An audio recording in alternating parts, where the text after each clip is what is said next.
All right, well, we may as well get started because you all are here and I am thrilled. I want to welcome you to our first Interfaith Summit, and we've entitled this Meet Your Neighbor. My name is Dr. Galen Eddy. I'm Program Coordinator for Humanities here at FTCC. And I have a privilege. I get to teach courses here. I teach a variety of courses, and among them is a class called World Religion.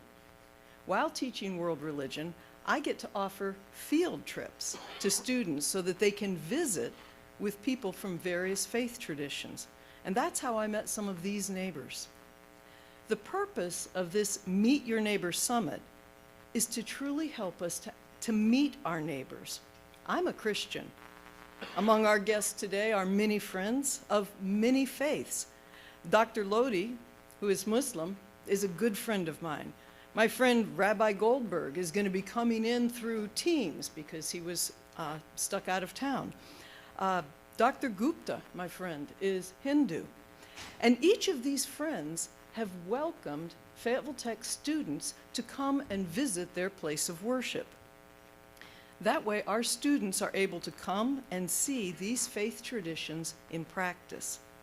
Now, the purpose of this meeting is not to tell you that we all believe the same thing. That wouldn't be true. And the purpose of this meeting is not to tell you what you should believe.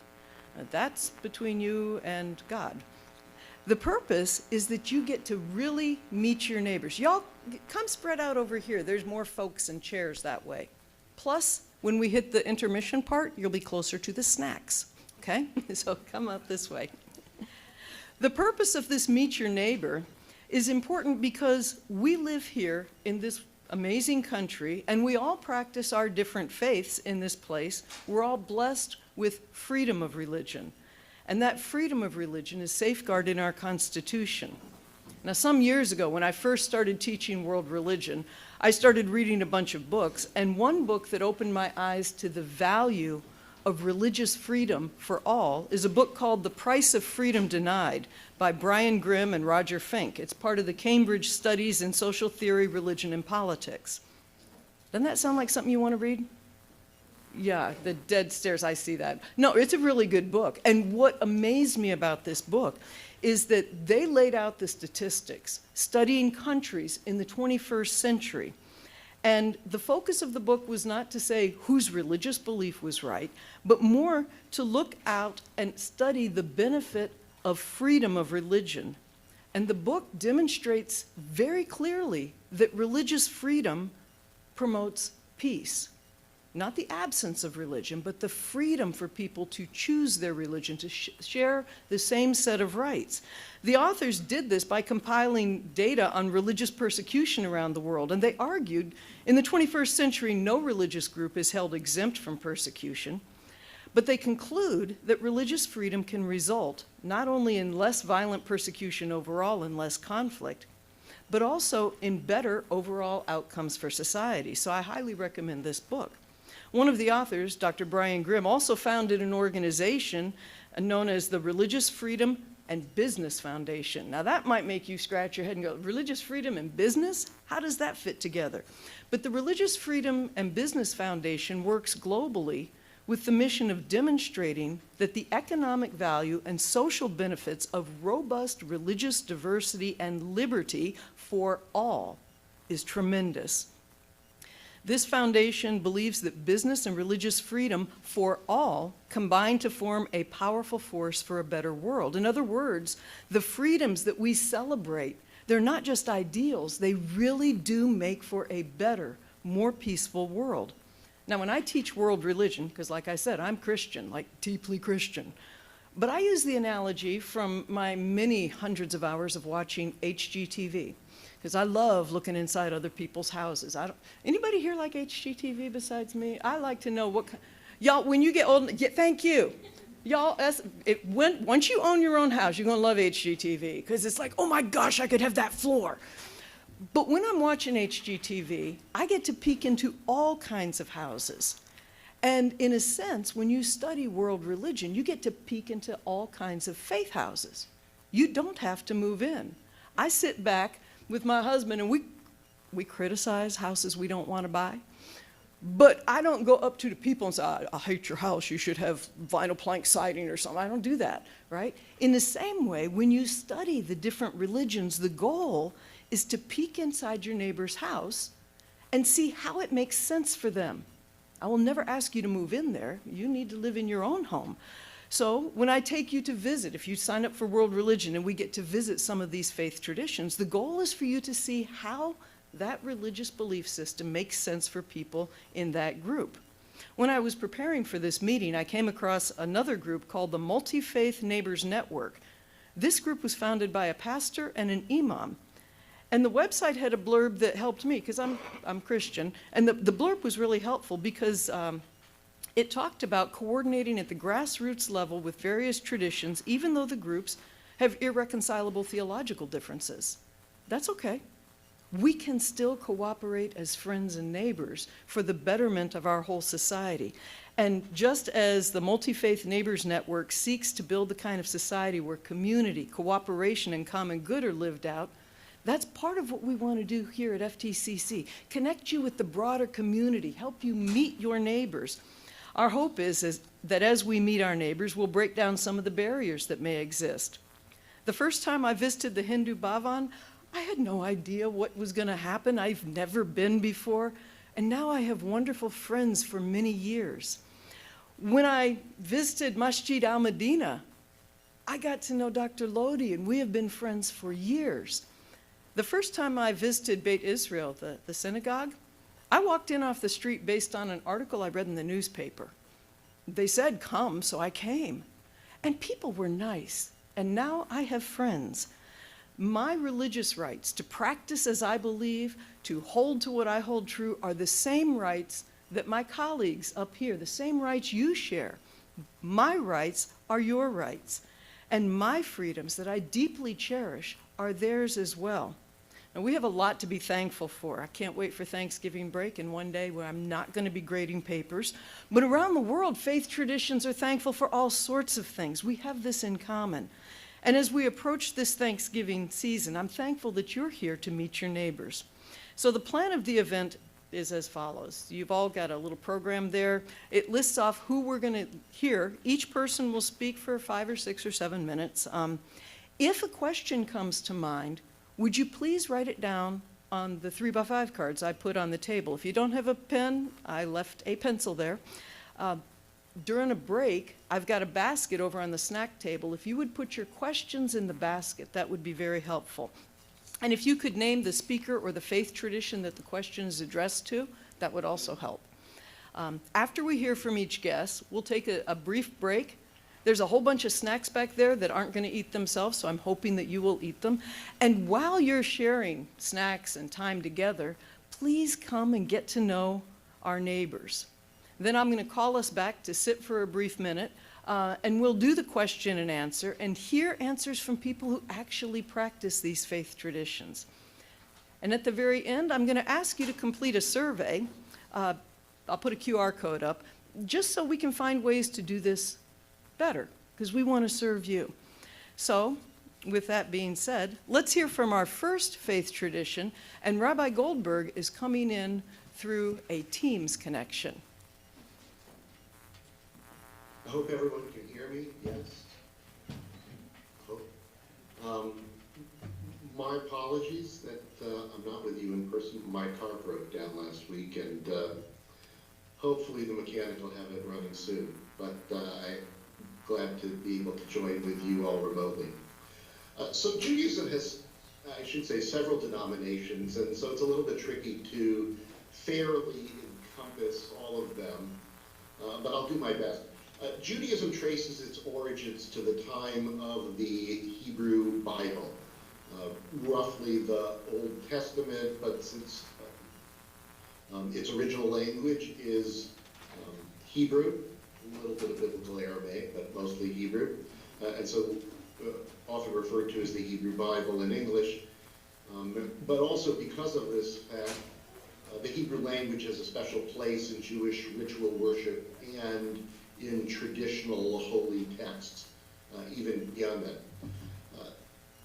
The Jewish people are understood to be not merely a faith community, but an evolving religious civilization comprised of people who are either born into the community or choose to convert into it, which means that one can be a Jew without necessarily accepting all of its teachings, just as one can be an American and still deny allegiance to the Constitution.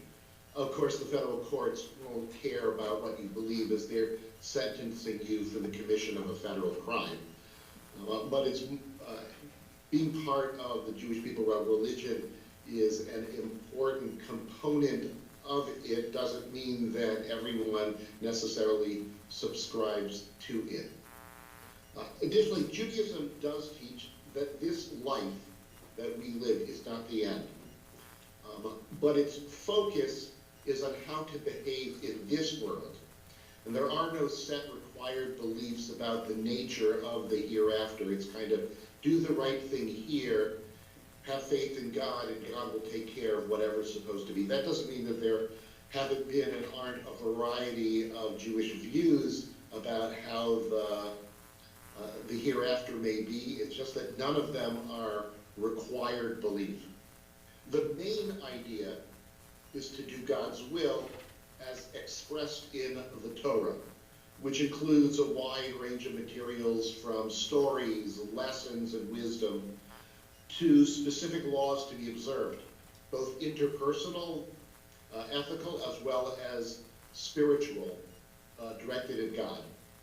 And it also seeks to take the ordinary and make it more holy by recognizing God's presence in everything. One example of how we do this is through reciting numerous blessings, whose purpose is to sensitize us to God's impact everywhere.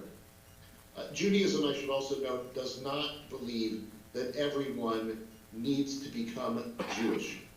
It teaches that the righteous of all the nations has a place in the world to come, and that Judaism and Jews have a specific role to play. Whether others have a specific role to play is something for them to concern themselves with their relationship with God. We understand ourselves to have a specific relationship with God, and we try to perform our task, as I sometimes say. In an office, you should worry about what your supervisor tells you to do, and not whether or not your supervisor is telling someone else to do something else. As I suggested, the fundamental core of Jewish teaching can be found in Torah. The Torah is a term which can have multiple meanings. Sometimes it can refer just to very specific teachings, but most commonly it is known to refer to the Pentateuch, the 5 books of Moses, Genesis, Exodus, Leviticus, Numbers, Deuteronomy, and sometimes also to the handwritten scroll, which for ritual purposes contains those books. But at times, Torah can also refer more broadly to the Hebrew Bible as a whole.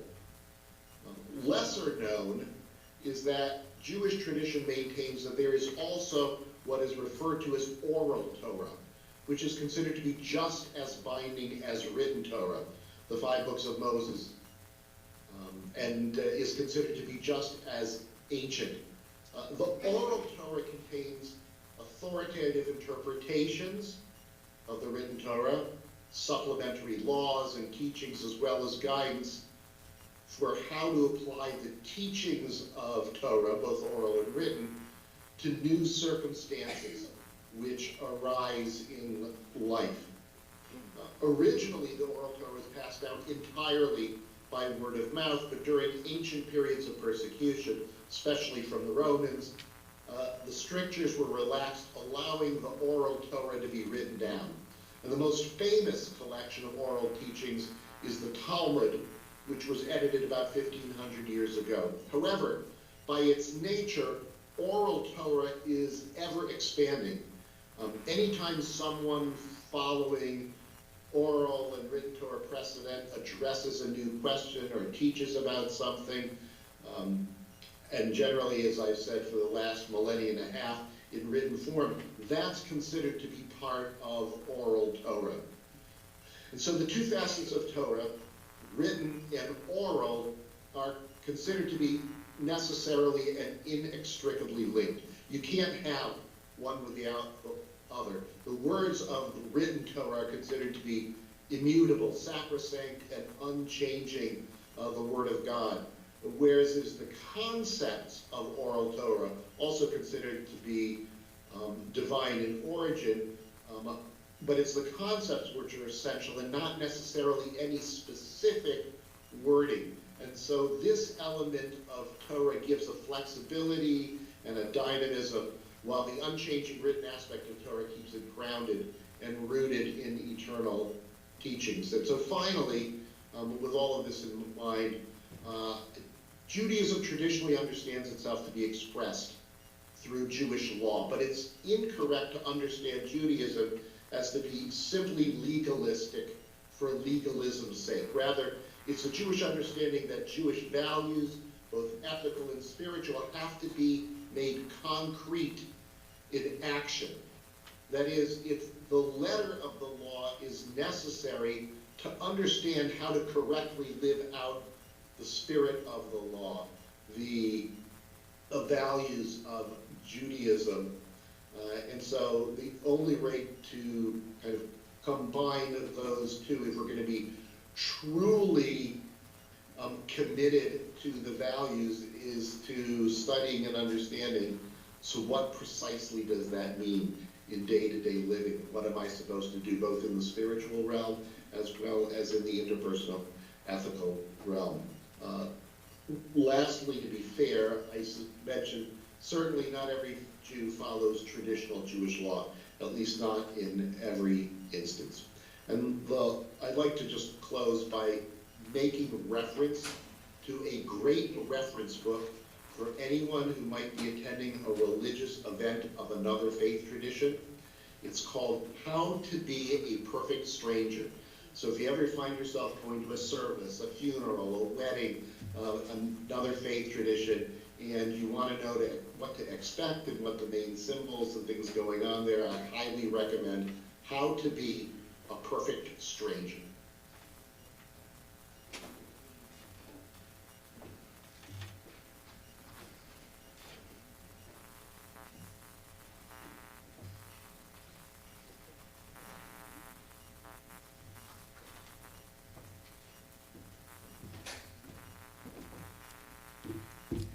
Good afternoon, everyone. I'm Michelle Downey from Fayetteville Friends Meeting. And if you're not sure what Fayetteville Friends Meeting is, that means Quakers. When I'm introduced as a Quaker or introduce myself as a Quaker, I usually have two reactions from people. One is, wait, those still exist? I don't get that. Or some comment referencing oatmeal. So we'll come back to that in a minute about why there's an oatmeal connection. I wanted to thank Dr. Eddy for inviting me. I am a recent graduate of FTCC. I did my associate's degree and finished this summer and had 2 classes, ethics and world religions, and really appreciate FTCC for everything that they do in this community. So Quakerism began in the mid-1600s in England. And when you think of the word Quaker, you're probably thinking something along the time of like a Puritan, very strict, very buttoned down. But the Quakers were rebels, and they got into a lot of trouble with the Church of England because they were upsetting the status quo. They did not believe in having any type of hierarchy. So you'll hear when Quakers say, use the phrases thee and thou, to our ears, that sounds very formal. But in that time period, that was like going up to someone and say, hey, bud, you're my friend. And they insisted on using that with everyone. So if you went up to the President of the United States, you're like, hey, dog, what's going on? And that's how they got into trouble, because they just refused to acknowledge that people had any type of importance over one another. They wouldn't take off their hats to other people because they didn't feel like anyone deserved more respect than anyone else on this planet. So equality is a very big facet of Quakerism. They also were very unusual in their time in that women were allowed to preach. This was unheard of for the churches of Church of England. And so that was another way that they got into a lot of trouble. The Quakers ended up in jail many, many times for these refusals to toe the company line and go on their own way. So I am a Christian, but Quakerism is completely different from anything else you may have experienced as your understanding of what Christian faith is. We do not have any clergy. We do not have a church service. We don't even call it church. We call it meeting for worship. And there are different styles of Quakerism, but I'm only going to speak to my type because that's what I know. We do not have any sermons or music or anything. So what do? You're asking. We sit in silence for approximately an hour. You might be familiar with things such as meditation, and that's similar to this, but the understanding of it is a little bit different, that we are not trying to empty ourselves of everything, but instead we are opening ourselves to divine guidance. So if you do come to visit a friends meeting, I encourage you to really try it. Most people think that they can't sit still and be quiet for 1 hour, but I've even had my son, when he was 10 years old, sit through that. So I think it's a very interesting experience, even if you don't stick with it. It's certainly not for everyone. A lot of people prefer having music and a sermon to listen to. So it's a very different style, but if you're, giving all these different things a chance, I suggest you try it and see how it is for you. At my meeting, during the second hour, we then have a discussion period. So that's what we do. So in Quakerism, since we don't have clergy, everyone is a possibility for a venue for God to speak through. So people might speak during meeting, and that is something that they feel led to share with the group and that they feel is of divine origin, but it can happen to anybody. So in that sense, we are all ministers, even though we don't have paid clergy in Quakerism. When I first, I'd never heard of Quakerism 10 years ago, but I lived in Wilmington, and my son, I was looking for a private school, and there's a Quaker school in Wilmington. So I was investigating that and thought, well, if I'm going to put my son here, I should probably figure out what these people believe.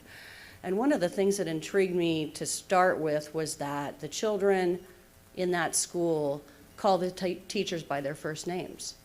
And I thought that was so peculiar and interesting for school-age children to be invited to do that. But that was hearkening back to this idea that we are all equal, completely equal in this life. And they viewed the children just as at a different stage as the older people were, but they were accorded the same respect. And I found that very intriguing, so I started looking into Quakerism a little bit more closely. Again, we're defined by things that we don't have. No preachers, we don't have doctrines. So we do have a book that's called Faith and Practice that each Quaker meeting rewrites periodically. It takes a long time to rewrite it. And there are simple testimonies, we call them in there, that describe how we practice our faith.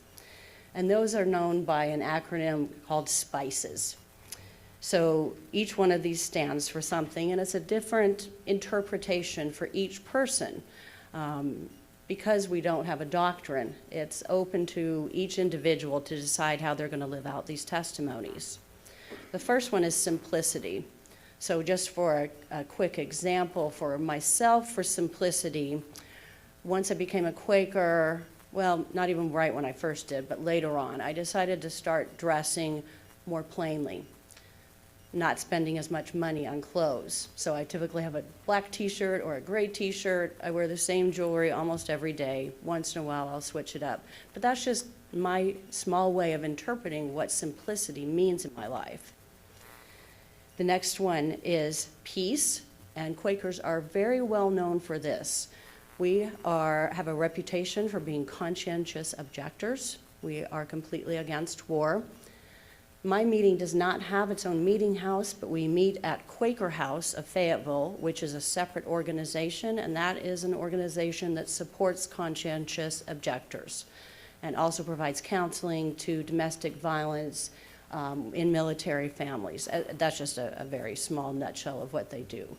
But just to say that peace is a critical component. But that's not to say that we are against military members. We have an active duty member in our community right now, and that's her decision about how she interprets that peace testimony. Again, it's not anything that we're imposing on one person in that manner. So she feels comfortable being both a Quaker and a service member, and that's perfectly fine with us. That's her leading. The next one is integrity. So that comes back to the little story about the Quaker oats. Quakers had quite a reputation for being truthful and honest, and so you'll see the name Quaker used in brands, like Quaker Oats, Quaker Oil, because Quakers had such a reputation for integrity. The C is for community. So we like to say that you can't be a Quaker by yourself. It takes this interaction within the meeting to broaden your faith walk and to not be isolated and left to your own devices. We're all here to support one another in our walk and encourage one another. Equality is the E in that, and we also have quite a history with equality work, and we're instrumental in the Underground Railroad and other activities such as that. We are activists and are on the front lines many times demonstrating and continuing our rabble-rousing history. The last one is stewardship. So we do take a keen interest in the preservation of the earth and the resources that it provides, and also taking responsibility for what we've been afforded in life. And so that, stewardship kind of is my interpretation also, not spending a lot of money on my clothes anymore because I feel like I'd use my money better elsewhere. But each one is going to have their different interpretation of those different testimonies. So I welcome any of you to come visit us. We meet in the afternoons on Sundays, which is a little different. And we've done that on purpose because we encourage our members to also participate in other faith communities. So a lot of our folks have churches that they go to in the morning, and then they come to Quaker meeting in the afternoon. And that's totally okay with us.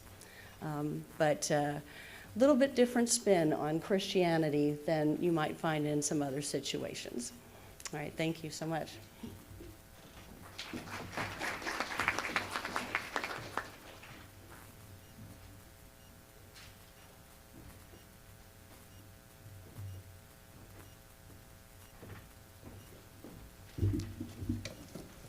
So I'll be able to click through here to get the slides. Yeah. So I too want to thank Dr. Eddy for inviting me to this gathering. Incredible. I wasn't sure if we're going to have 5 students or 10, and we have over 100, I believe, or more than close to that, or somewhere thereabout. How many of you have been to a Hindu temple? Wonderful, thank you. And for those of you who have not been to the Hindu temple, I want to extend a welcome, and please feel free to come in. And usually we are open every evening between 5 and 7. And I will speak to the Hindu faith in a minute. At Methodist University, where I'm a trustee, we did a survey of students, and about 50% claim themselves to be non-religious but spiritual. So that seems to be the trend as we go forward. But I'm really encouraged to see these students here, and thank you all for attending this session. Dr. Eddy has been at the temple many times, perhaps as many as 20 times, maybe even more. I want to recognize the fact that she is an incredible listener, and she has incredibly wonderful comments, and then she helps the students through their understanding of our faith when we are not speaking to it, she is. So thank you, Dr. Eddy. I also want to recognize our priest, Kamlesh Vyasji, who is at the temple. He's our priest.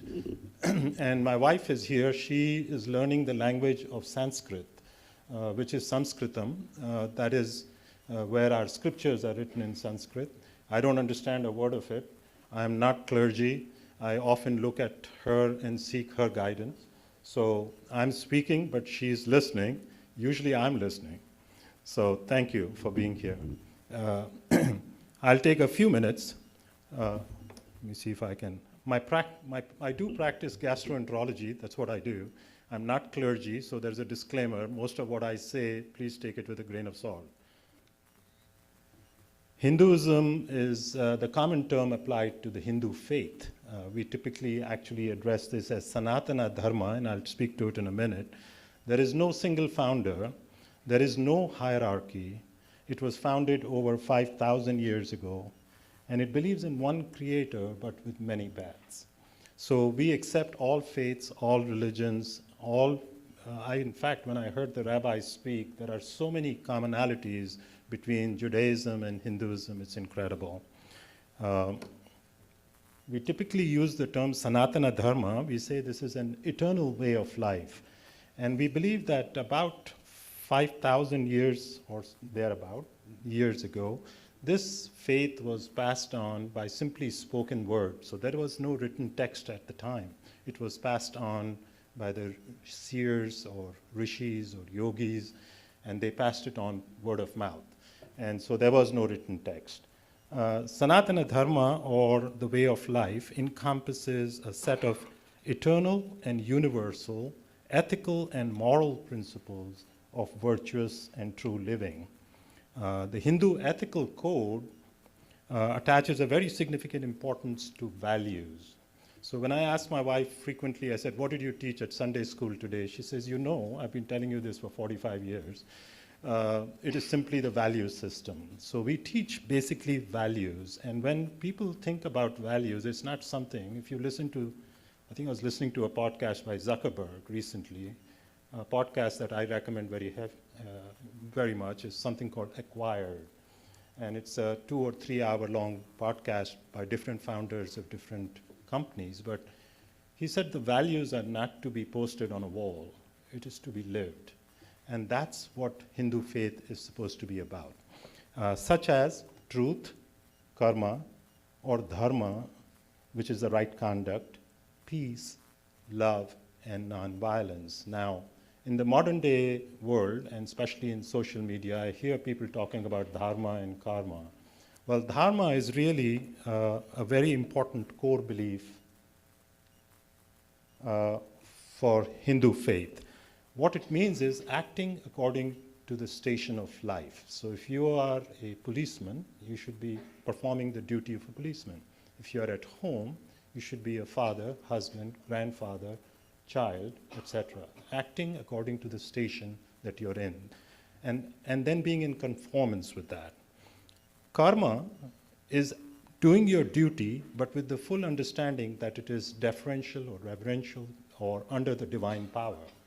Recognizing that we are acting as karma yogis, which means doing our job, doing our service, doing whatever we do with the understanding that we are the instrument of God.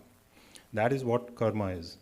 The third is samsara, which is the cycle of birth and death. That's very different than the Abrahamic faiths, which is we believe that we exhaust all of our activities and karma in this life. And we believe that as long as we build enough credit balance, and I'm trying to simplify this, as long as we build enough credit balance, that we will not have to come back to earth again and would have achieved what is called as moksha, or reincarnation, or afterlife. So I know the rabbi alluded to that in the Judaism. And I think the Hindu faith, we believe that as long as we have exhausted all of our desires, done all of our duties, and have served the will of God, that we would achieve what is called as moksha, or liberation from the cycle of life and death. Now, if we don't do that, which many human beings obviously cannot accomplish that in one lifetime, then the soul comes back in another body. And so we hope that we will evolve enough that we will be able to achieve moksha one day. Then there are what are called as purusharthas, or the goals in life. Those goals are, of course, dharma, artha, kama, and moksha. Dharma is simply, again, acting according to the station of life. Artha is doing work to accomplish what you need to accomplish in order to sustain yourself on the surface of earth. So meaning doing your job, doing your work, whatever brings you the opportunity to earn a living. The third is kama, which is pursuing your desires and passion within the conformity of your faith, as well as lastly, moksha. Then there is the concept of the Atma, or the soul. Now, we believe in our faith that Atma, or your soul, is really a spark from the divine power. So, Bhagwan, or Brahman, as we write here, Brahman, or God, has a connection with you through a spark that we call Atma within you.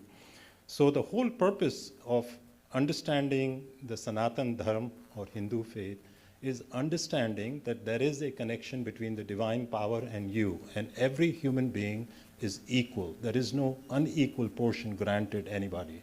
Each person living on the surface of the earth has the same Atma, or the same spark, and that it is your job through reading, understanding your scriptures, and whatever service you do, I mean, we'll talk about that in a minute, such as meditation or dhyanam, you are able to gain the inner knowledge of accomplishing that understanding that that connection exists. So in our faith, we believe that every human being, every Atma is in a state of bliss, in a state of happiness, in a state of joy. And we make ourselves very unhappy by doing things that are non-essential, such as dwelling in the past, such as anger, such as greed, such as hatred. And we need to accomplish our job to help suppress all of those things such that we can actually recognize the inner bliss of our Atma. Now, the scriptures in our Hindu faith are what we call Vedas. These are what are sacred texts, again written in Sanskrit. We believe that the Vedas were initially first just passed on by word of mouth, and then eventually written into texts. Those four Vedas are the Rig Veda, the Yajur Veda, the Sama Veda, and the Atharva Veda. And the Bhagavad Gita, which people may have heard about, which is the commonly used text in the Hindu faith, is really is 700 verses, which are really teachings of Lord Krishna to Arjuna on the battlefield, and really is like a practical manual which we often refer to. But it is not the essential sacred Veda or the scripture that Hindus believe in, but use the Bhagavad Gita as a manual for daily living. So again, back to Atma, we believe that the individual Atma is what we call soul and is immortal. It passes from one birth to another birth until it achieves salvation or moksha. And the ultimate goal of every human is to what we call attain moksha, or liberation from this cycle of birth and death. And by this knowledge that there is a connection between you and God, that you and the Creator are one. There is no separation. And that Atma is always blissful, as I said. There are certain guiding principles for the Hindu faith, and we call them Yama and Niyama. The first 5 in the Yama are Ahimsa, or non-violence, Satya, or truthfulness, Asteya, or non-stealing, Brahmacharya is abstinence before marriage, Aparigraha is non-accumulation, which means not hoarding. Very, very essential. I think we talked about, I listened to Michelle brought up in Quaker faith. What you don't need is not something that you need to subscribe to, which means you don't have to buy expensive clothes, expensive jewelry, expensive house, boat, yacht, whatever that might be, or a Ferrari, if that's not essential. That's hoarding. So it's very similar. The next is Niyama, which is Saucha, or cleanliness, Santosha, or contentment, and Tapas is self-discipline, Swadhyaya is self-reflection, And Ishvara Pranidhana is surrender to God, recognizing that there is a divine power to which we all serve. That is the creator. We believe that there is one creator and that there are many paths. So whatever faith you follow, Christianity, Judaism, Islam, and whatever faith you follow, is a path to attaining or understanding our creator. It's not my role to suggest that you need to convert to Hinduism. There is no conversion in Hinduism. There is no proselytizing. If you believe in the Hindu faith, you're a Hindu. You don't have to go to a service to be a Hindu. You don't have to be baptized. You don't have to go through any ceremony. Simply believing in that faith. And also, we don't subscribe to the idea that we need to make certain that there's only one faith. We believe in all faiths and all paths are equal. So whatever you believe in is what we believe.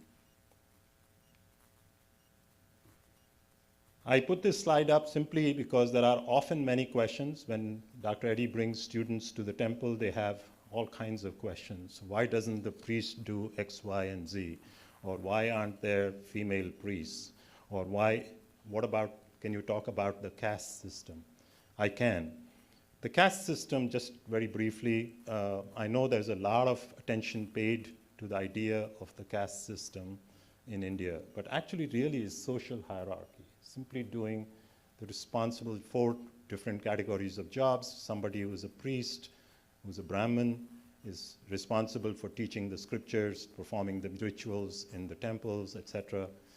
Who is a Kshatriya, the second, is not by any means inferior, is simply a second category of individual, is who fights for the country or is responsible for defense and protection.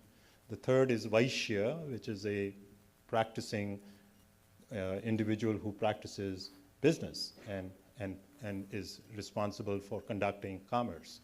And the last is, the fourth is Shudra, which is somebody who is responsible for other activities, such as keeping the place clean or doing things that are essential to keeping housekeeping, for example. That doesn't mean that person is any different than the Brahmin. It's simply 4 different categories of jobs. So caste system is therefore simply, unfortunately, something that has been, has sought attention, but has been misinformed attention is what I think. Never referred to in the scriptures as a superior versus an inferior category.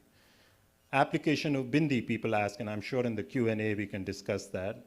Rituals and chanting and devotion are a very essential part of the Hindu faith. So it's not unusual at the temple when the priest is performing his, his arti or adoration of the divine, then he will chant and everyone else follows as well and chants together. So chanting is a very important part. It allows you to get into the right frame of mind. And then devotion is an essential part, as well as service. So devotion, meditation, temples are very, very prevalent. If you travel to India, you will see all kinds of ornate temples, very, very detailed sculptures. They exist for thousands of years. Some of them have been defaced during the time of the Mughal invasion, for example. The Mughals ruled India for over 600 years.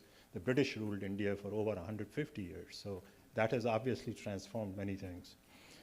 And then every Hindu, in general, will have what is called as a home shrine or temple at home. So it's considered very essential to have that so that we can bow our head every morning, say a little prayer, accomplish a little silence. And I was very interested in listening to what you said, that hours worth of silence. If I can accomplish 2 minutes of silence, I feel like I did a great thing. But accomplishing 1 hour of silence is incredible. And obviously, when you are silent, you introspect. You learn a lot about yourself. You silence all the senses outside. It's not important, therefore, then to have a Ferrari or a yacht. It's important to understand who you are, who am I, what is my purpose, and what is my connection with the divine. Those are 3 essential things. And then lastly, tolerance and acceptance of all faiths and all religions. Before I conclude, I'm going to recite one shloka or one verse, I find this to be very helpful to me. You don't have to recite it. I will recite it. I do this at the temple from time to time, and I do it silently. But with your kind permission, and I asked Dr. Eddy if I could, I would recite it, and then I will state the meaning in English. Om Bhurbhuva Swaha Tatsavitur Varenyam Bhargo Devasya Dhimahi Dhiyo Yonaha Prachodayat. Om. O Creator of the universe, we meditate upon thy supreme splendor. May thy radiant power illuminate our intellects, destroy our ignorance, and guide us in the direction of enlightenment by purifying our inner hearts. You who are the source of all power, whose rays illuminate the world and illuminate my heart so that it too can do your work. Thank you.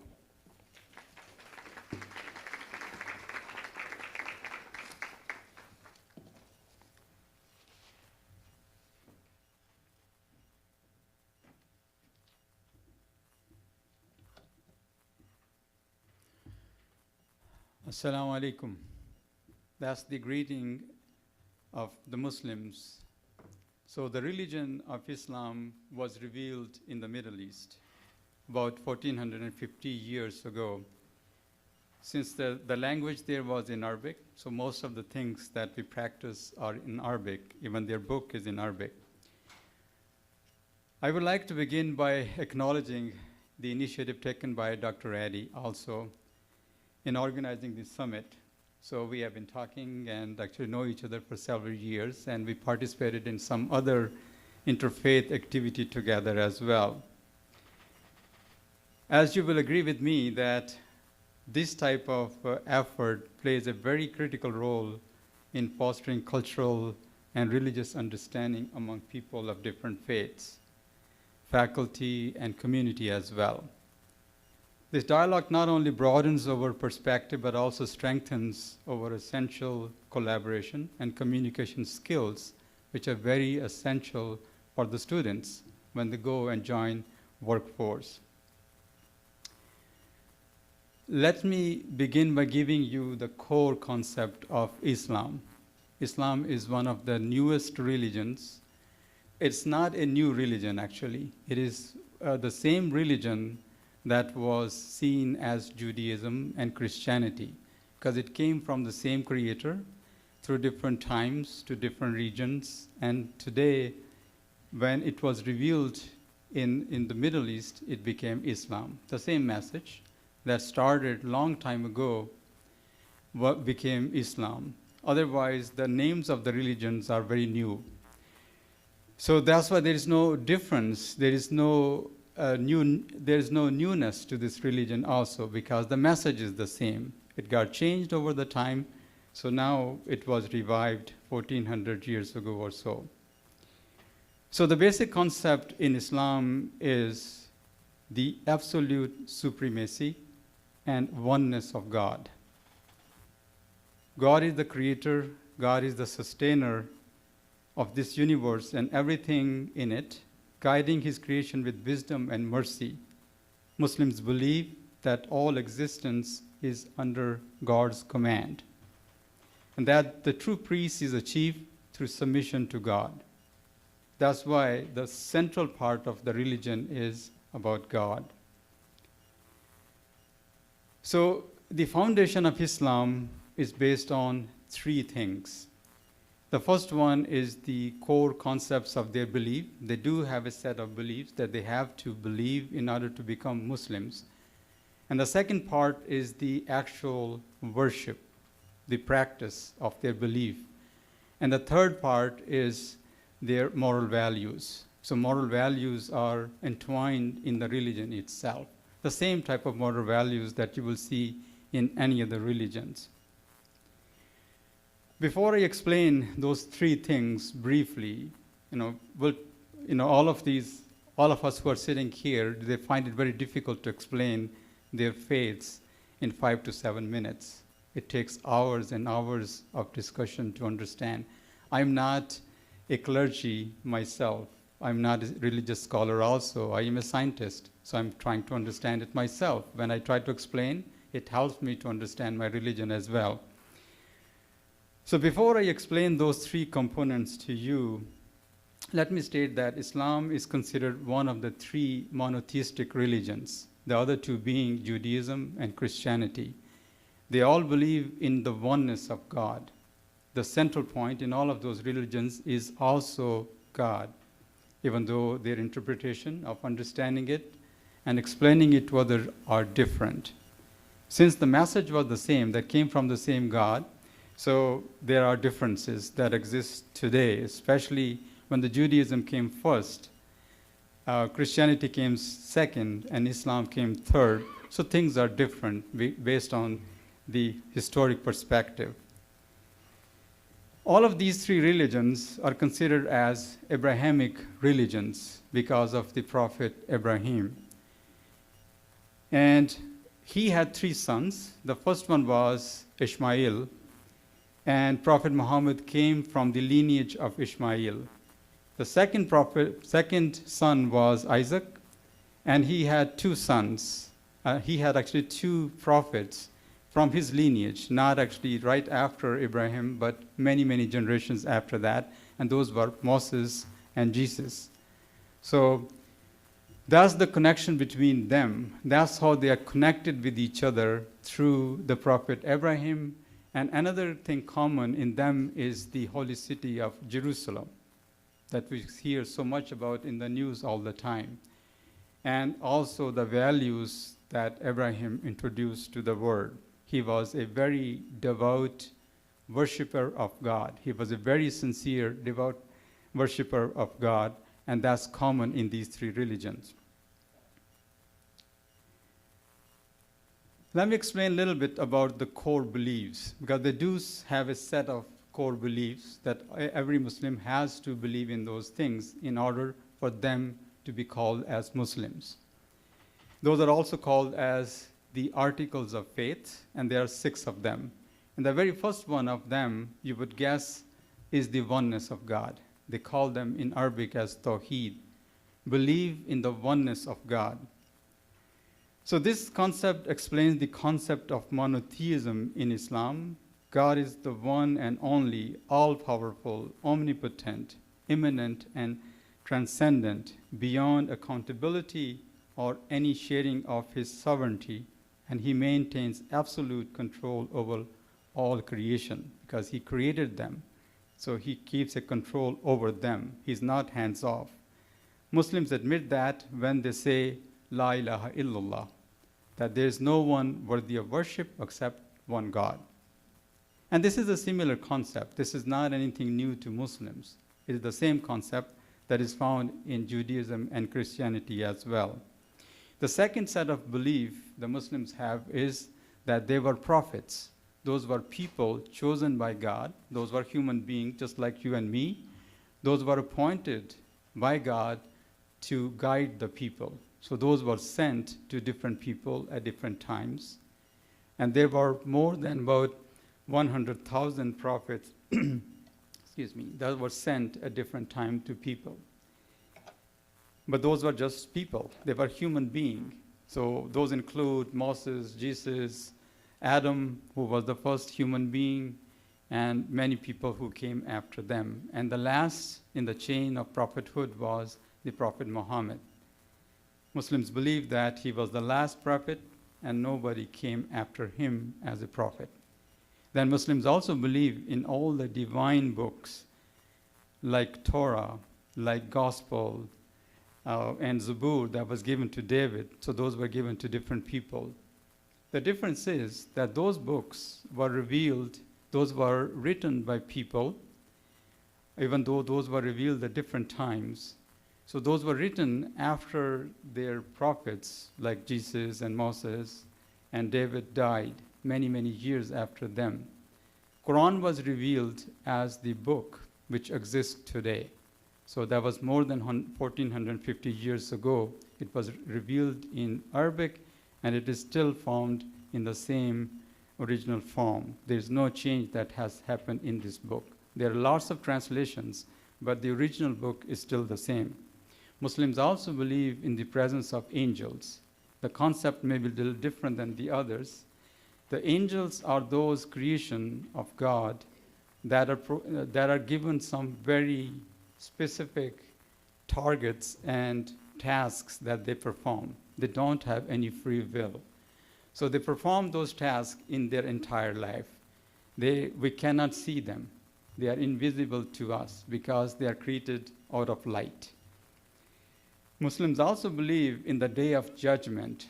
They believe that a day will happen after we die when we will be raised.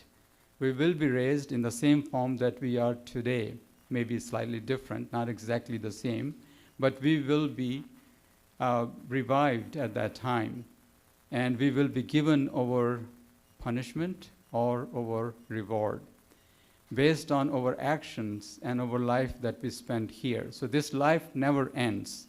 After we die from this life, then we will live in the grave, and then we will be raised again to give our account at that time. So if we were good, then we will go to heaven. And if we were not good, or if we got away with all those injustices that happen in this world, a lot of people get away. The courts let them go free. But they will not be let go free on the day of judgment. They will get finally their justice there. Muslims also believe in the divine will and decree. The Muslim's faith is not complete unless he knows that whatever befalls him could not have missed him, and whatever misses him could not have befallen him. Everything is subject to the will and decree of God. God has written those things that I will be doing in my life because God created me. He knows my past. He also knows my future as well, what I will be doing. So I have a free will of doing things, but those things are written because God knows what I will be doing in future as well. All right, so those are the core beliefs. Those are the articles of faith that Muslims have to believe in order for them to be called as Muslims. Then the second set is the acts of worship. Muslims have to do those things. Those are called as the pillars of Islam. Muslims have to do those things, those acts, to show their allegiance to their Creator, to God.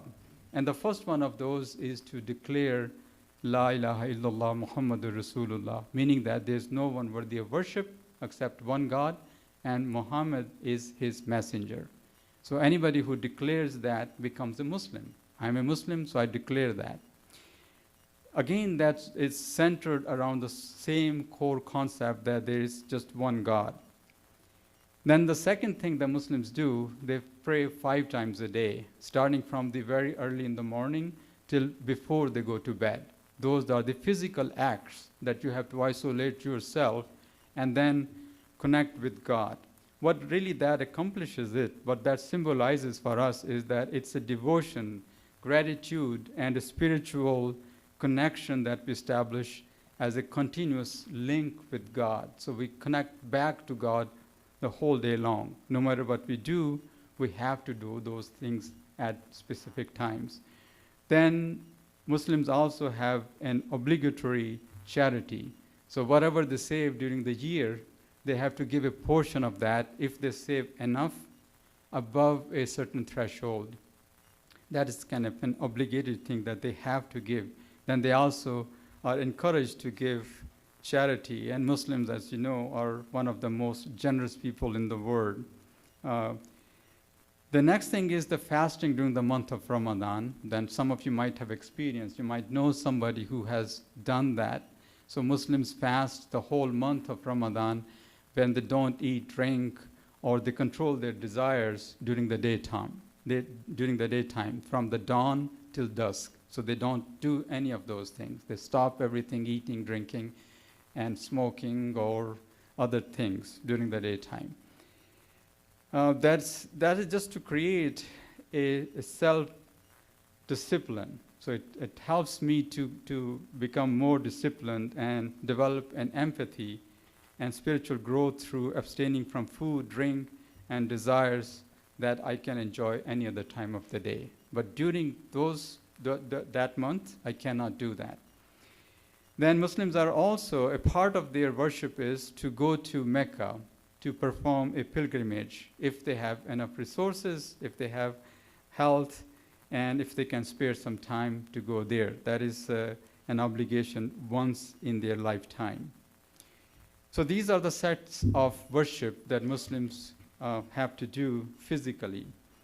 Then their moral values are not any different than many other religions. Islamic moral values encompass compassion, justice, honesty, fairness, respect and care for all creation, controlling anger, showing patience and forgiveness. And these are teachings that you see in other religions as well. So religions teach us these type of things, to be good to your neighbors. That's one of the teachings of our religion as well.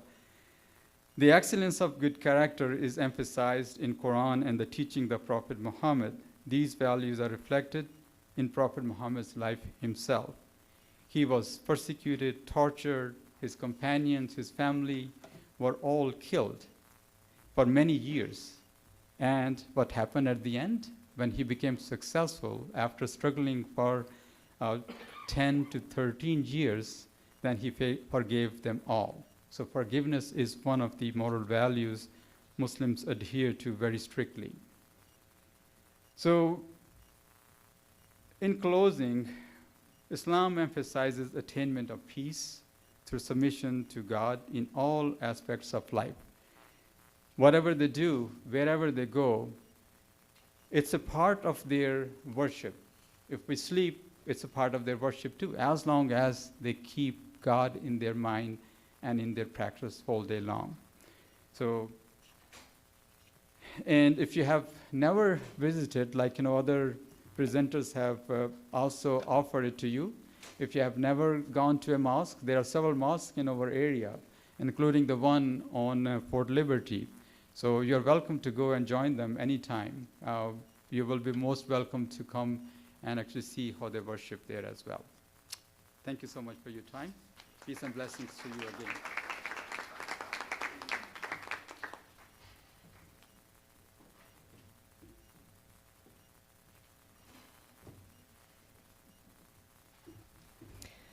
Good afternoon. I'm Nan Sakuda. I'm an Episcopal priest. It is a form of Christianity. We find our roots also in England. Henry VIII, through his need to be married several times, broke away from the Roman Catholic Church and found the Anglican Church. So when the United States came to be, the Anglican Church came over to the United States. And as the Revolutionary War broke out, part of the Anglican Church was to pray for the King of England.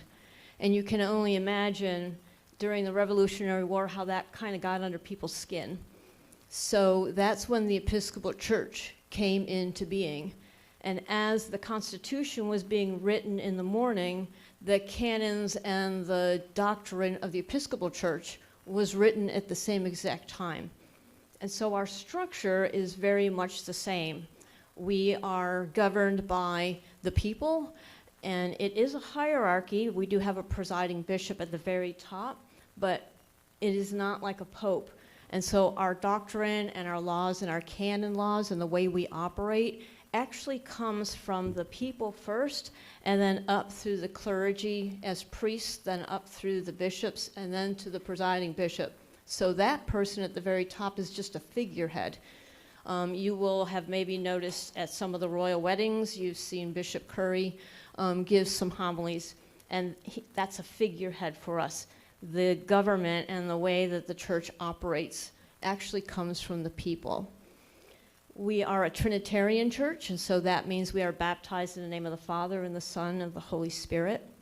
We recognize the Scripture. We recognize the sacraments in the Scripture, and so that's baptism and Holy Communion. And so we celebrate communion every single Sunday.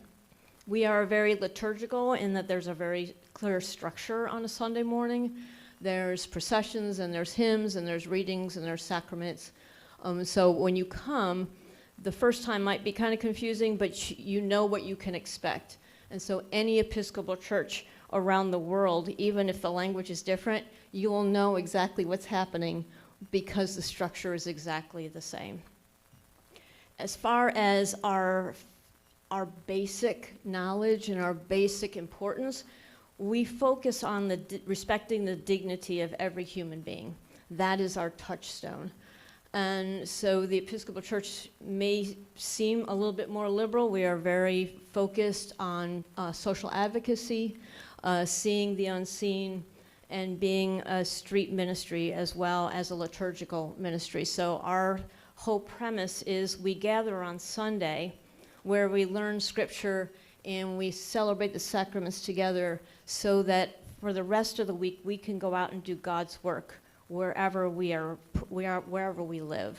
And so it is a church that is very sacramental as well as very active in the community.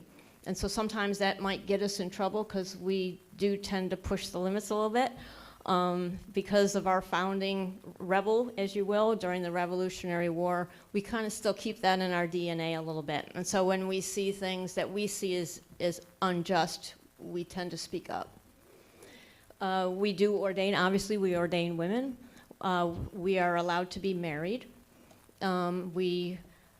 We have all kinds of clergy, LGBTQ+, all kinds of backgrounds. I'm a second career priest, and so I was an executive before I went to seminary. And we also have priests that are right out of college who go to seminary and then are ordained by 25. So the Episcopal Church offers a lot of diversity. We enjoy diversity. We love to be around other peoples of other faith because it helps us be better people.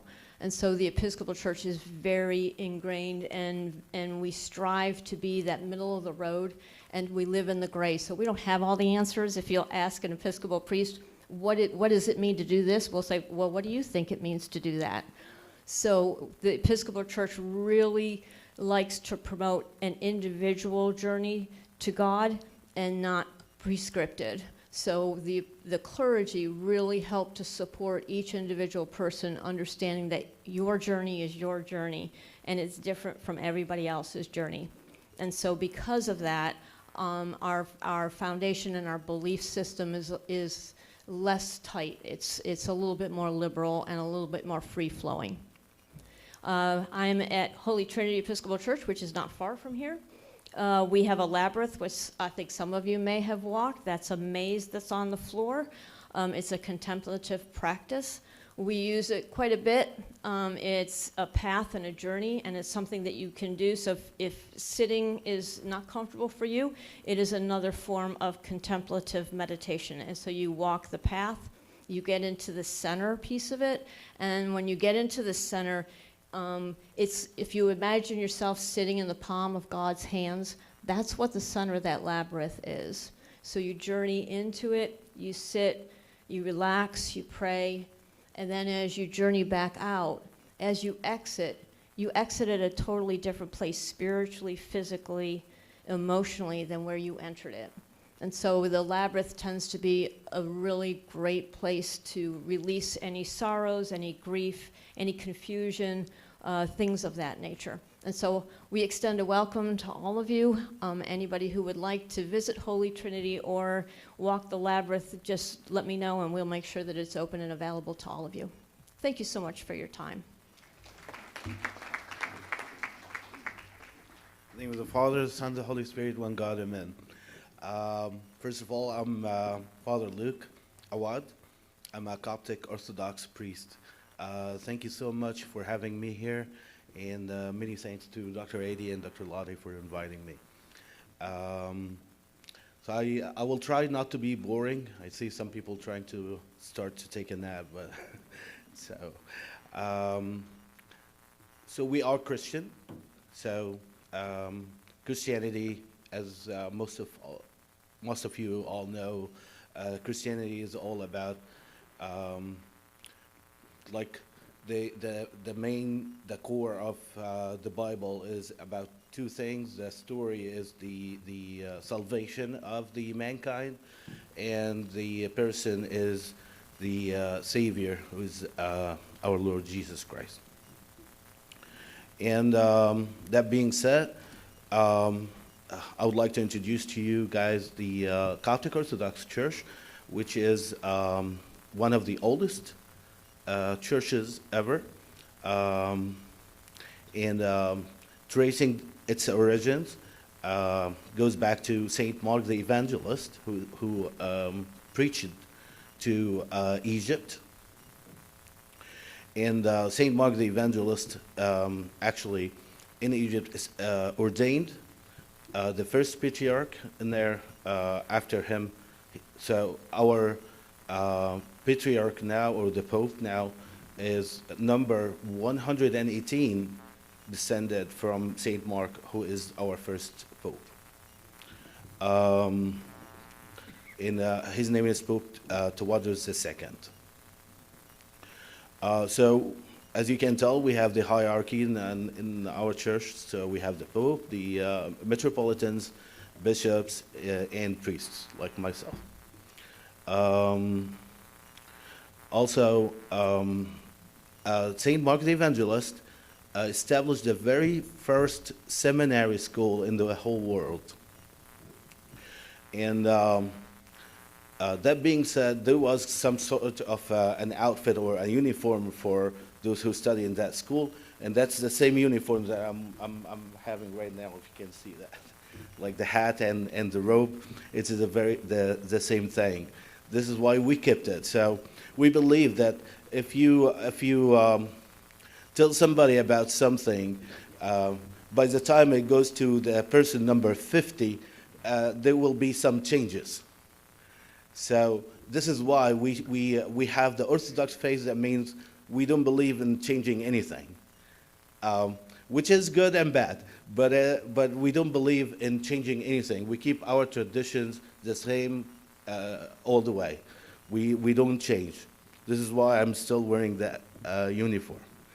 The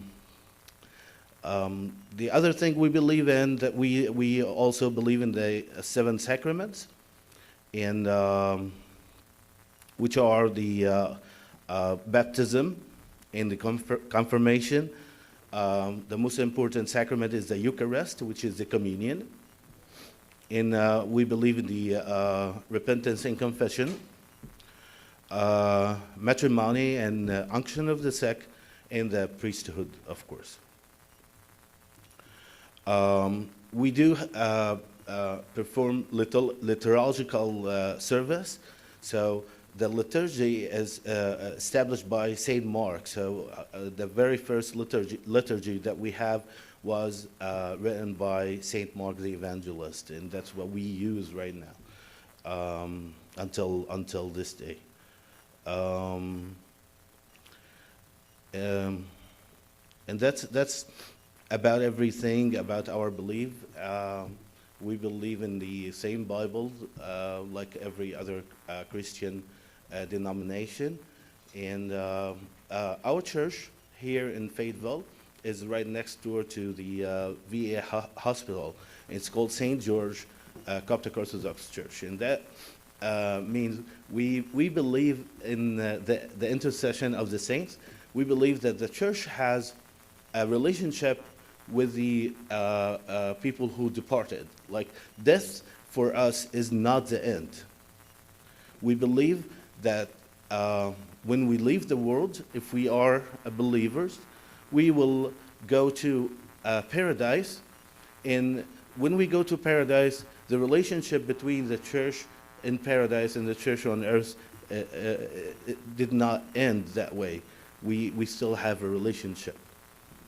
And this is why we believe in the intercession of the saints as well. And that's everything. Thank you all for having me. Thank you.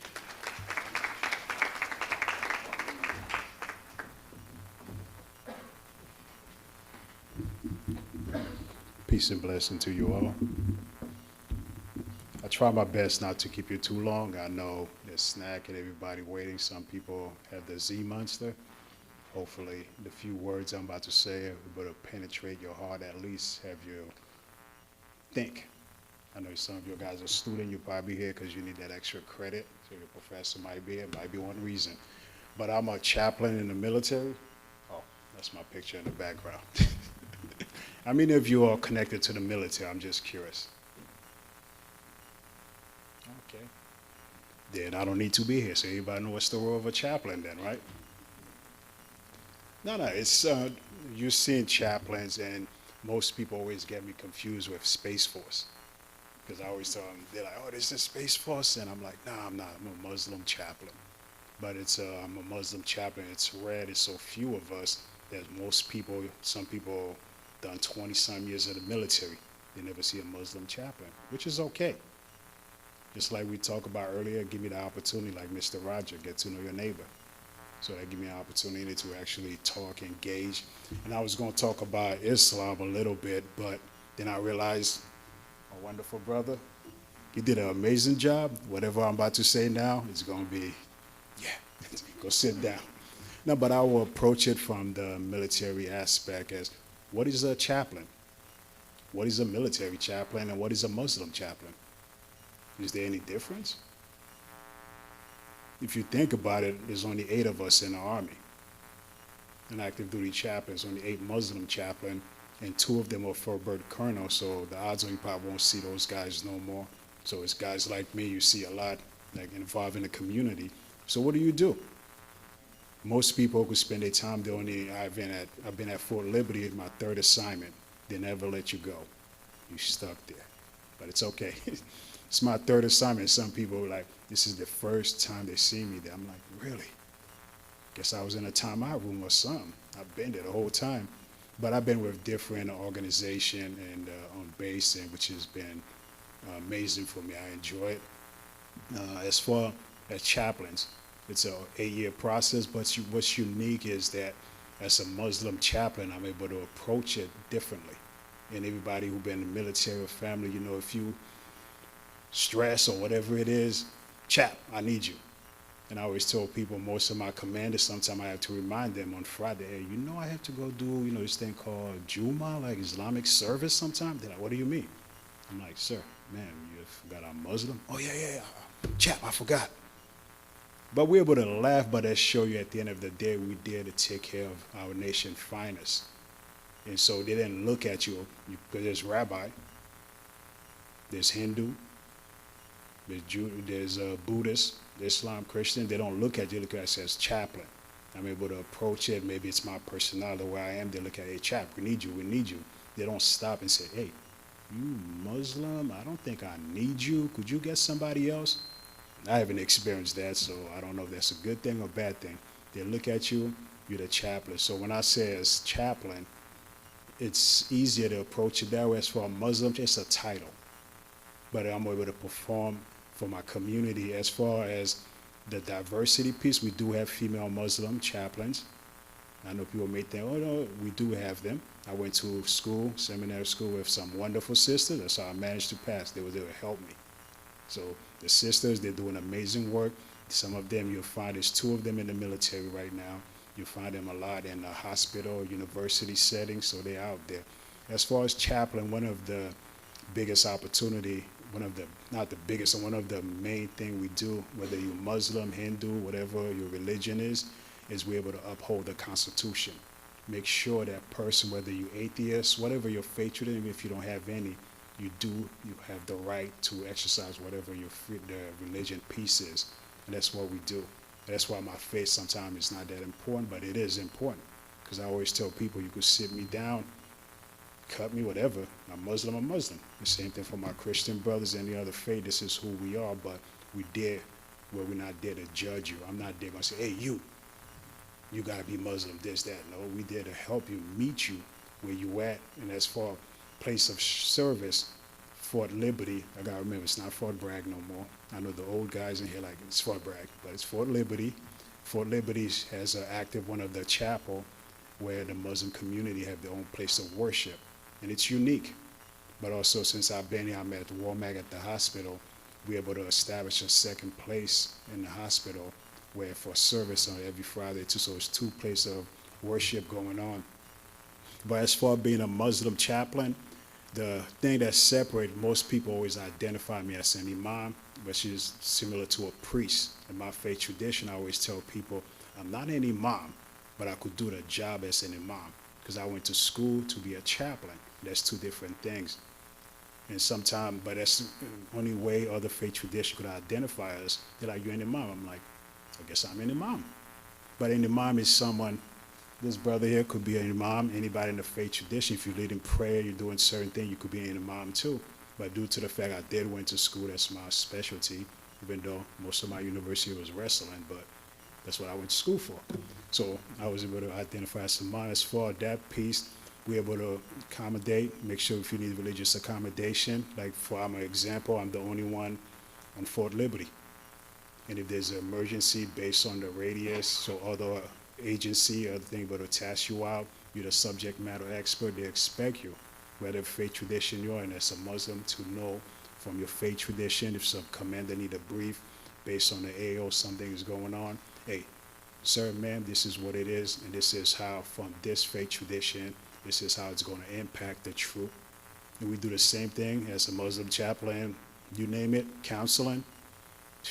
I wish I could cash in and say I'm a Muslim chaplain, but unfortunately it doesn't work that way. You're a chaplain, you did a counsel, we do a ton of counseling. We did to take care of soldiers, and I'm in the hospital now, so each encounter is unique. Because each room you walked in, it could be somebody of faith, somebody of no faith, you don't know what you're getting. So that part been a blessing where it's unscripted, but you're still able to minister to whoever's there.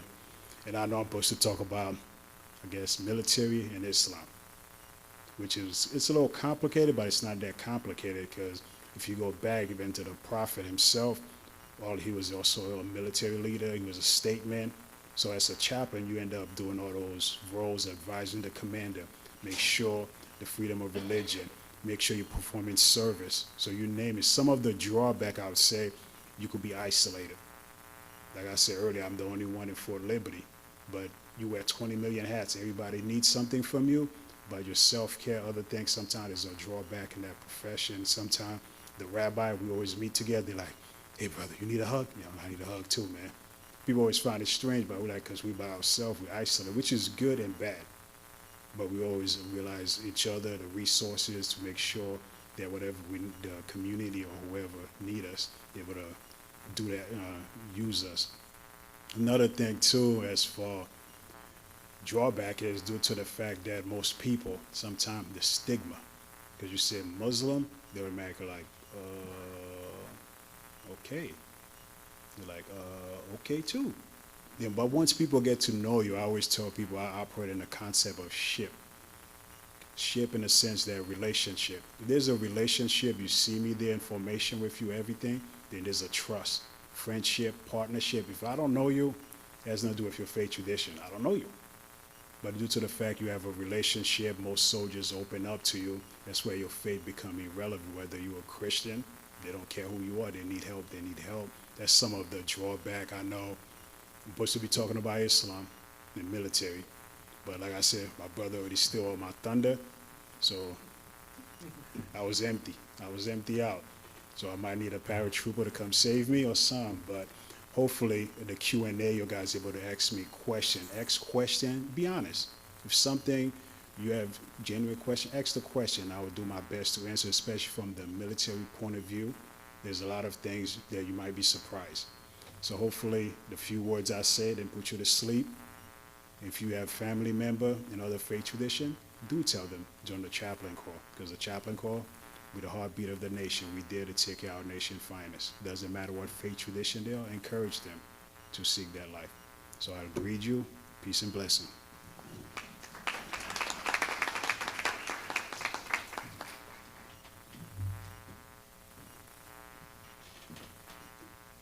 I know that our time is going a little quicker than I thought it would, but I want to encourage you to listen to what Chaplain said about ship, the relationship. Right now, we're going to take time to eat. That is one of the best ways to build relationships. So please If you've got questions and you want to write them on the cards that I left on tables, you can do that. But please, as we go and have some snacks, please meet these good people and build our relationships. And in about, we'll see how it goes. We might have time for a couple of questions, but about 15 minutes to just eat and build some relationship. Thank you.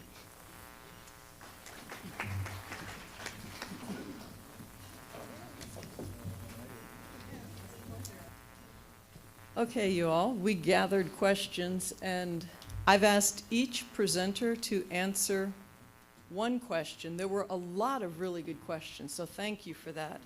I'm going to start because there is one question that I find really interesting. It's one I have a passion for. The question is, why is there a need for subgroups within a religion when the overall belief is supposed to be the same? And I think that's a fair question. My argument would be to use an analogy. Does anybody here like hamburgers besides me? I am passionate for hamburgers. And what's the food truck that's here on Tuesdays? What is that one? Scotty's Hamburgers. OMG, have you had those? They are so good. But then Culver's burgers are good too. Now, if hamburgers are true, shouldn't we only have McDonald's? Why not? If hamburgers are true, shouldn't there only be McDonald's? No, because the natural state of a free people is a little bit of variety, because humans are remarkable in their variety. We differ based on language and culture, music preference. Even the rhythms of our language shape the kind of music that we do, which is why I can't do rap at all. But just as humans have variety, subgroups in a particular religion make sense for the same reason that we have Freddy's Burgers and Five Guys and Wendy's, because that's the natural state of free people. All right, how about if we start and just go down the row? Each person's going to answer one question. Thank you so much. Yeah, we got some very interesting questions, and so I had to just kind of pick one. This says, if there's no hierarchy in Quakerism, what kind of relationships do you have with God? Do you treat him less like a higher up and more like a friend? And the general answer to that is Quakers are all over the place with this. There are so many different interpretations of what God is, and some people don't even like the word God. They call it the divine or spirit, Mother Nature for some. There are even atheist Quakers, so they believe in the principles and the activism, but they don't believe in God. For me personally, I do identify myself as a Christian and have a personal relationship with God, and I feel very much like they said that God is more like a friend to me, but in talking to other people, I have found that that's pretty unusual, and not everyone holds that same belief. So since we don't have, our beliefs aren't dictated to us what we should believe in this, you have that variety, because it's our interpretation of what the divine means to each one of us. So that's how it is for me in Quakerism, that how I relate to the divine is my personal experience of it. Thank you. The questions, again, there are more than one question, but I want to pick one. It says, if every Atma is at a state of bliss and is only disturbed by doing unnecessary things, where does mental health play a role?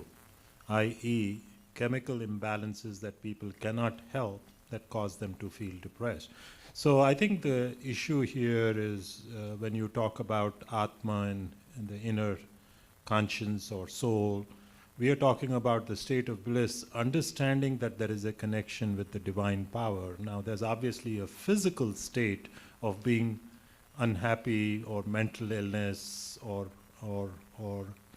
chemical dependency or chemical imbalance. Ultimately, as a physician, I must say to you that that is extremely important to address that from a physical standpoint. So which means if you have a chemical imbalance, you will need some sort of intervention that is medical / biochemical / pharmaceutical. Once you accomplish that and achieve that balance, then it's important from a spiritual standpoint to understand that your Atma, your inner conscience, your soul, is in a state of bliss, and that there is a connection between the divine power and you. So it's slightly different. I mean, these are two different things. I mean, you obviously can be unhappy and depressed, and can be a chemical imbalance, requires to be medically treated, appropriate to do so. There is no taboo. I hope that people understand that there is a significant amount of mental illness within and around us and in the society, and it needs to be treated appropriately, like any other disease, any other illness. But once you accomplish that, as regards the spiritual nature of you, you are fully in a state of bliss. I hope I can explain that. The second one of us members in the audience asked, Hindu temple is at 907 Cedar Creek Road, Fayetteville 28312. Any one of you or all of you are welcome at any time. I hope I've clarified that. Thank you for letting me know. Yeah.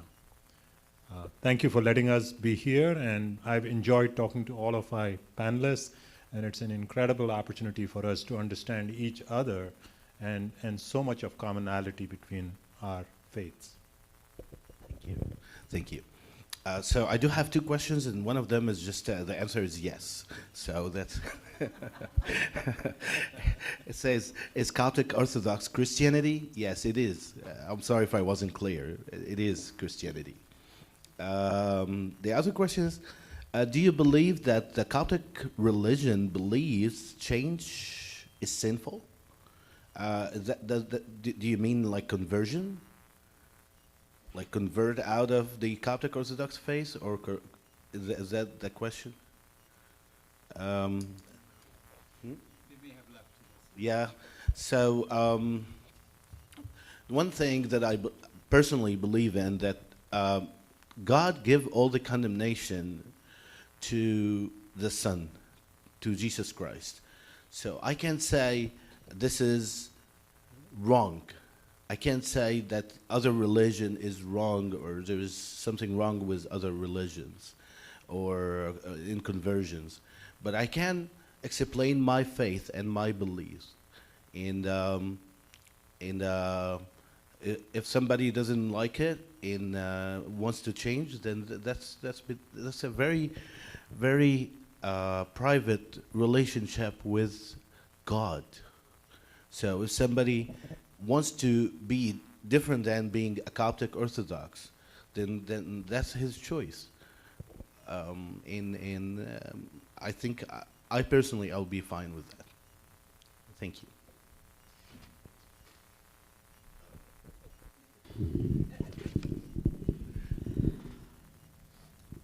So I had a couple of questions. The question that you chose is probably more relevant to the students. So has being a doctor of biology and your pursuit of the sciences ever made you question your faith? I think it was my student. She is not there anymore. So my answer is not really. The reason for this is that it really does not conflict.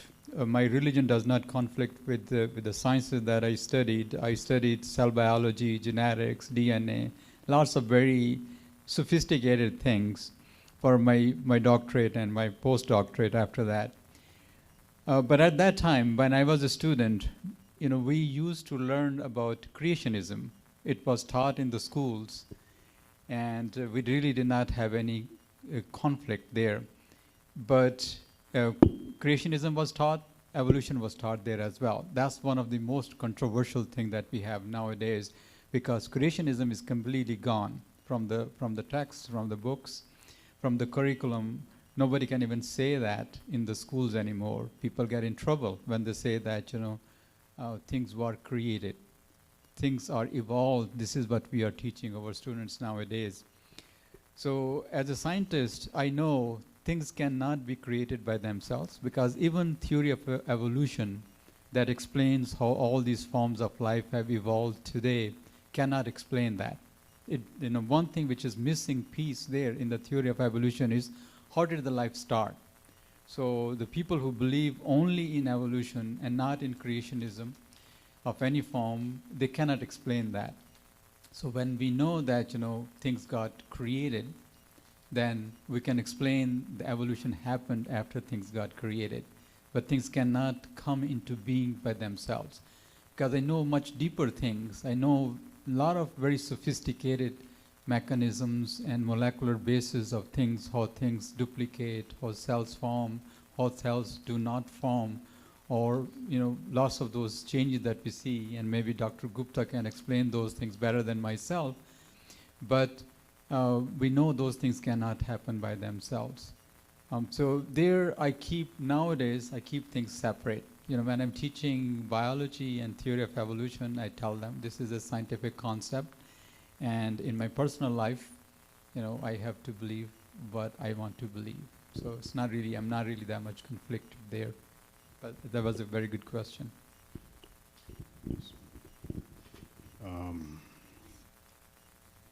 Wonderful question. Has fighting for the United States against other Islamic state ever caused you internal conflict?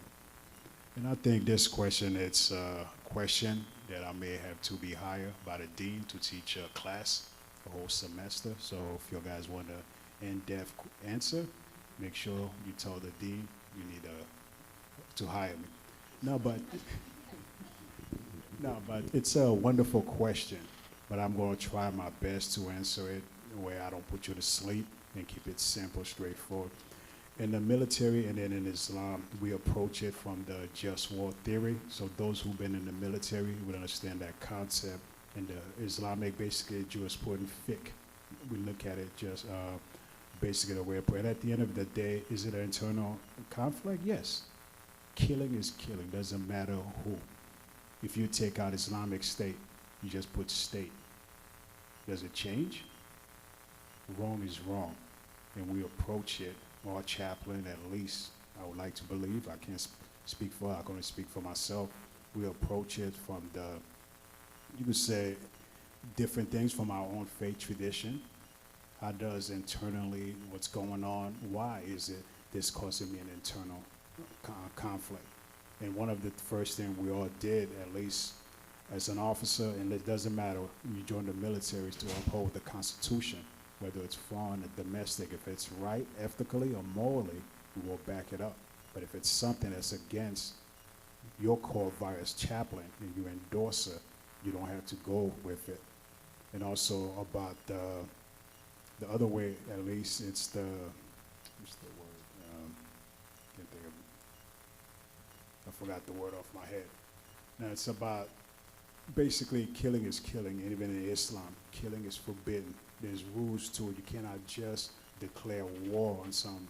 And that's where the fiqh come in. People heard the concept of jihad, but there's different level to it, from the internal struggle or something outward that's causing it. That's why it's a simple answer, but it's a little complicated when you really break it down. I'm originally from Haiti, so I'm part of the Americas. I grew up in the States. All my education were from America. So there's some things, yes, as someone who's in the military, I wear two hats. Sometimes people might like, well, even my own family could ask me a question, well, are you against this, that? But I have to remind them also I did raise my hand freely. No one put me under pressure. But also for you to make changes, sometimes we did to advise the command. That's where your role, at least for me, come in critically. You got to advise the commander, hey, this is the reason if you do this is the secondary effect that's going to happen based on the faith tradition, that state or whatever. So there's a lot of research that goes into it. That's why when the commander, they ask you that question, they expect you to be the subject matter in your field. And you do know what you're talking about. You're not just going off my head. Oh, I'm Muslim, I don't like it. I'm like, okay, what does that have to do with this? Facts is fact. You base things in facts, and you could say, at least for us, we go back to a lot of it in fiqh, go back to case study. Okay, how did the prophet approach this? What is the proper way to guide that commander if he is about to make that ethic morally decision where he could go to jail? So it's a secondary effect. You're advising him. And also, like I said, at the end of the day, wrong is wrong, killing is killing. If it's something just, based on the doctrine and everything, as for our nation, what they're calling us to do, we execute. But if it's something wrong, I'm there to say, hey, so man, this is what could happen based on this, that, and you're allowed to, because I'm also endorsed as a chaplain by Islamic side of North America. There's certain things they stand for, there's certain things they don't stand for. So hopefully I'll be able to answer that question somewhat. I know it's a complicated question.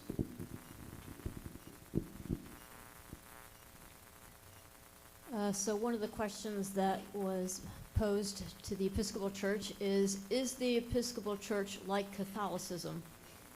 And so I'm going to read that as, is the Episcopal Church like the Roman Catholic Church?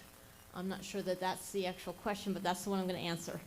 And so on a Sunday morning, if you come into our worship space, you will think that you are in a Roman Catholic Church. The liturgy is very, very much the same. However, the theology is very different. And the best way to explain this, the most obvious way, is when you walk into a Roman Catholic church, you will see a cross with Jesus' body still on that cross. And because that represents Good Friday. In an Episcopal church, 90% of the time, you will see a cross without a body on it, because the Episcopal church lives in Easter morning. And so because of those, that's the easiest way to explain the difference. In the Episcopal church, people will come to me and say, when exactly does the bread and wine become the body and blood of Jesus Christ? And I will say, at some point between here and here, when everybody says amen and we all agree that something here has taken place that's holy and beyond our understanding, that's when it happens. But we, as the Episcopal Church, we won't tell you exactly on this word or when I do this motion, something happens. So the Episcopal Church is a little bit broader in our understanding, and we say we live in the gray because we don't have all the answers.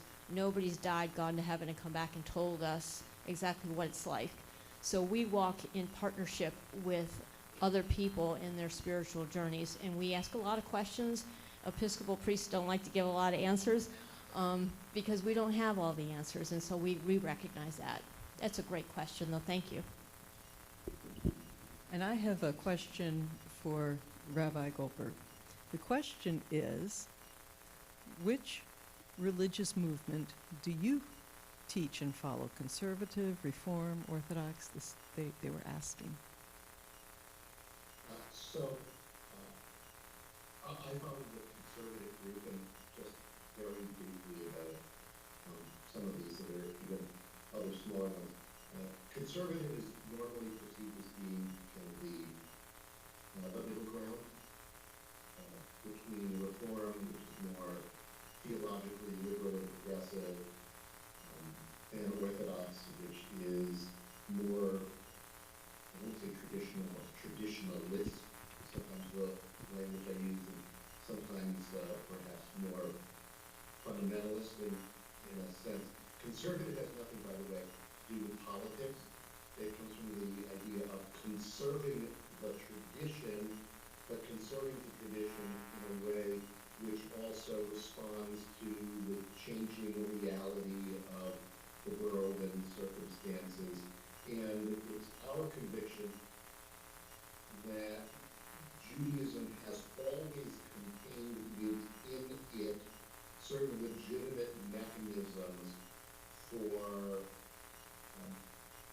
not changing the core fundamental beliefs, but for adapting those, the core of belief and behavior to whatever the contemporary reality is.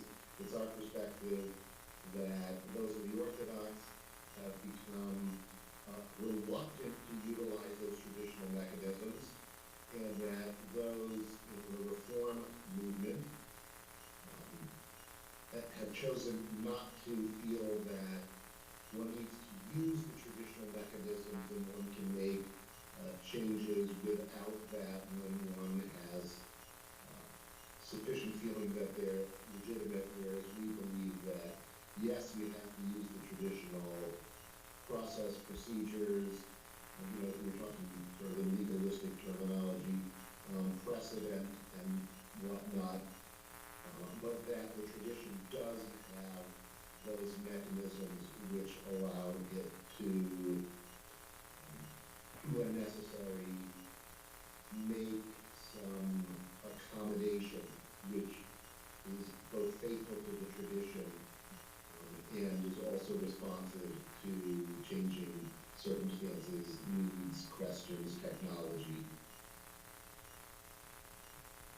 Wonderful. Thank you so much. And for all of you that are still with us, thank you for being here. To all our guests up here on the panel, thank you for coming. And I am so grateful that we've had a chance to meet our neighbors. Thank you.